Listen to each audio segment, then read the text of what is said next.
दोस्तों स्वागत है मेरे चैनल सिविल बाजार में। और आज हम आपको बताएंगे कि कैसे आपको एक टेंडर में कितना बिलो चाहना चाहिए और क्या करना चाहिए। दोस्तों बहुत सारे दोस्त जो मेरे अब मेरा 6000 सब्सक्राइबर पूरे होने वाले हैं, और जब अब तक आप देख रहे हो सके पूरा हो जाए, और ना भी हुआ हो तो आप जल्दी देख रहे हैं इसका मतलब। लेकिन दोस्तों देखिए, मैंने बहुत मेरा यही टारगेट था कि मैं आप लोगों को ठेकेदारी के ऊपर मदद कर सकूं, आपको काम के पे आपके बिजनेस के ऊपर चल सके। और बहुत सारा कॉल जो आता है मैं उसमें कोशिश करता हूं कि मैं अपने तरफ से सहयोग दे करके उन्हें ज़्यादा से ज़्यादा मदद कर सकूं, जिससे आप वो अपनी लाइफ में आगे बढ़ सके। अब आप में से जो बहुत से जो सब्सक्राइबर है वो कॉन्ट्रैक्टर बन चुके होंगे, और कॉन्ट्रैक्टर बन चुके होंगे तो बहुत से, लेकिन अभी जो स्टार्ट कर रहे हैं वो उनका बहुत बार कॉल आता है, और कॉल में पूछते हैं कि सर कितना बिल हो जाए। अभी हम स्टार्ट कर रहे हैं, 5 लाख के टेंडर में कितने बिल हो जाए, 1 लाख के टेंडर में कितने बिल हो जाए, स्टार्टिंग में कितने बिल हो जाए, ऐसा करके बहुत सारा क्वेश्चन रहता है। तो मैं दोस्तों आपको बताना चाहता हूँ कि अगर आप ठेकेदारी कर रहे हैं और आपको पता करना है कि कितना बिल्लो जाए कि क्या करें, तो इसके लिए आप देखिए, आपके जो भी पुराने आपके स्टेट के भी जो भी पुराने रिजल्ट्स है कि टेंडर कौन जीता, कितने बिल्लों पे जाके जीता हुआ, आप जाके देख सकते हैं। क्या टेंडर मैनेज था, अगर मैनेज था तो आप कितना बिल्लो जाना चाहिए, और अगर नहीं है तो कितना बिल्लो जा जाकर काम ले रहे हैं। क्योंकि देखिए दोस्तों, जो भी अगर आप अपने स्टेट में अगर आप काम कर रहे हैं तो उस स्टेट का सिनेरियो अलग होता है। जैसे अभी देखिए, जैसे झारखंड के अगर कोई पूछे कितना परसेंट बिलो जा रहे हैं, तो यहाँ पे ज़्यादा बिलो जाना अभी बेवकूफ़ी है। क्योंकि झारखंड में क्या है दोस्तों कि अभी यहाँ बालू बंद है, बालू बंद, घाटों का अभी नीलामी टेंडर नहीं हुआ है। घाटों का टेंडर नहीं होने के कारण बालू के दाम, बालू ब्लैक ब्लैक मार्केट में बिक रहा है, और ब्लैक मार्केट में बिकने से इसका डायरेक्ट इफेक्ट पड़ता है, या तो दूसरे स्टेट से लाइए या तो ब्लैक में लीजिए। और डायरेक्ट स्टेट से कॉस्ट पे पड़ता है, और कॉस्ट बहुत महंगा हो जाता है बालू का। और ऐसे में अगर बिल्लू में आप जाके टेंडर लीजिएगा तो काफ़ी नुकसान का सामना पड़ेगा। और ऐसे भी अभी जो शेड्यूल रेट जो दे रहा है, डिपा डिपा स्टेट गवर्नमेंट देते हैं, वो बहुत पुराने लेवल रेट पे दे रहे हैं, तो आपको नुकसान का सामना ज़्यादा करना पड़ सकता है। इसके लिए क्या कीजिए दोस्तों, देखिए आपको ना जा करके पहली बार क्या करना होगा कि आपको वहाँ पे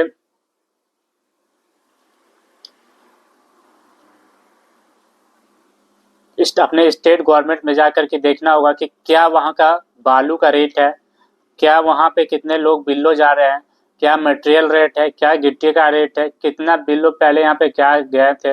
जैसे देखिए, जब मैंने दोस्तों पहली बार काम कर रहा था ना, तो मैं किया, और जी रोड का काम था मेरा, उसमें मैंने पता करने गया तो वहाँ पे जीएसबी, और जो मिट्टी मंगाना था मुझे, बालू थोड़ी रेती टाइप में, वो बालू सैंड जो मुझे मंगाना था, वो मैंने दूसरे कॉन्ट्रैक्टरों से पता किया कि क्या चलते, क्या रेट चल रहा है।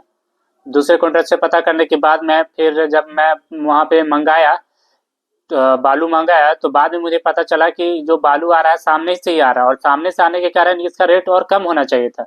लेकिन मैंने दूसरे कॉन्ट्रैक्टर से जो बात किया था वो दूर दूर पे कहीं इधर उधर काम करते थे, और उनका ट्रांसपोर्टेशन बहुत दूर था, इस कारण उनसे ज़्यादा लिया जाता था।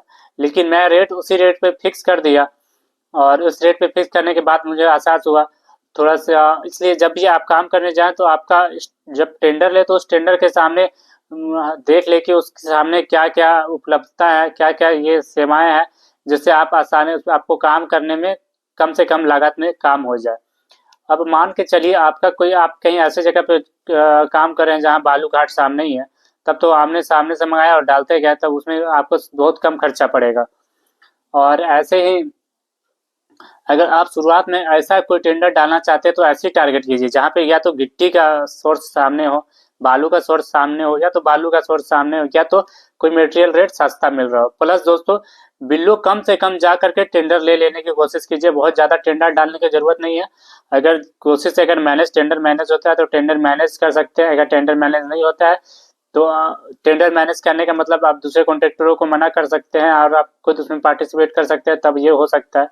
बाकी दूसरा है दोस्तों, अगर आप नहीं कर सकते हैं तो आप जा करके टेंडर मैनेज नहीं कर सकते हैं तो आपको बिल्लो जाना पड़ेगा। और अब बिल्लो अब जाने के लिए देखिए, आपको पिछले टेंडर्स में लोग कितना बिल्लो गए हैं ये देखना पड़ेगा।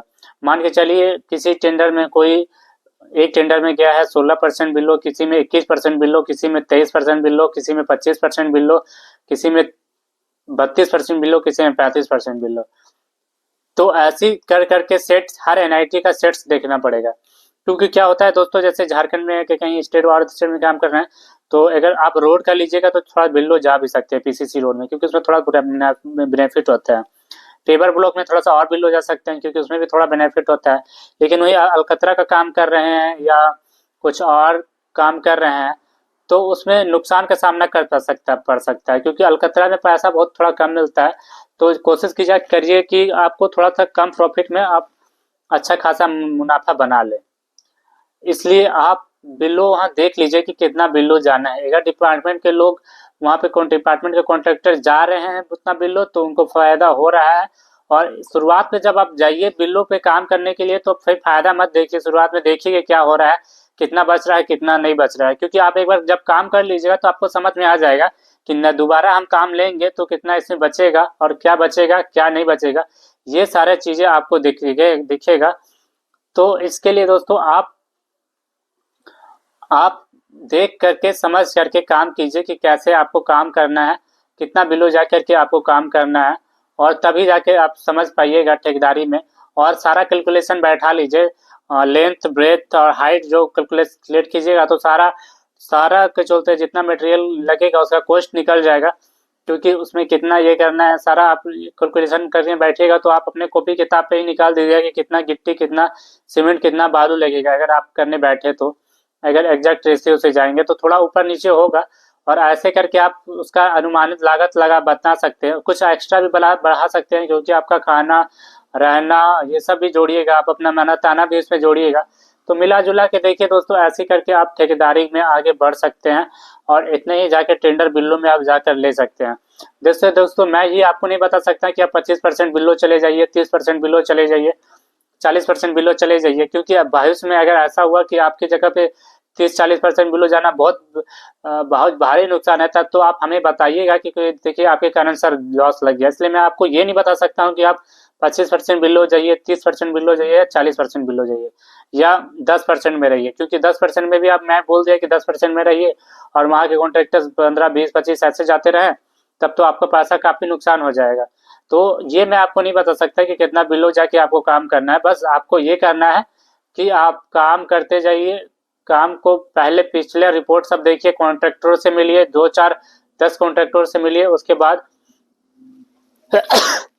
अपना अनुमान लगाइए कि क्या कितना बिलो जाना चाहिए, क्या टेंडर रेट होना चाहिए। ये सारे चीजें हो जाने के बाद ही आप पता कर सकते हैं कि आपका टेंडर में कितना बिलो जाना सही होगा, काम क्या लेना सही होगा, आपको पीसीसी रोड लेना सही होगा, अलकतरा का रोड लेना सही होगा, या फिर ड्रेनेज का काम लेना सही होगा। कौन सा काम होगा ये आप पे डिपेंड करता है, कौन सा काम में आप बेस्ट है ये आप पे डिपेंड करता है, कितना काम में आप बिलो बचा सकते हैं, क्या आपको पता है उसका मटेरियल रेट का कितना कम होगा। इसे सारे चीजें देख करके आप बिलो जाया कीजिए।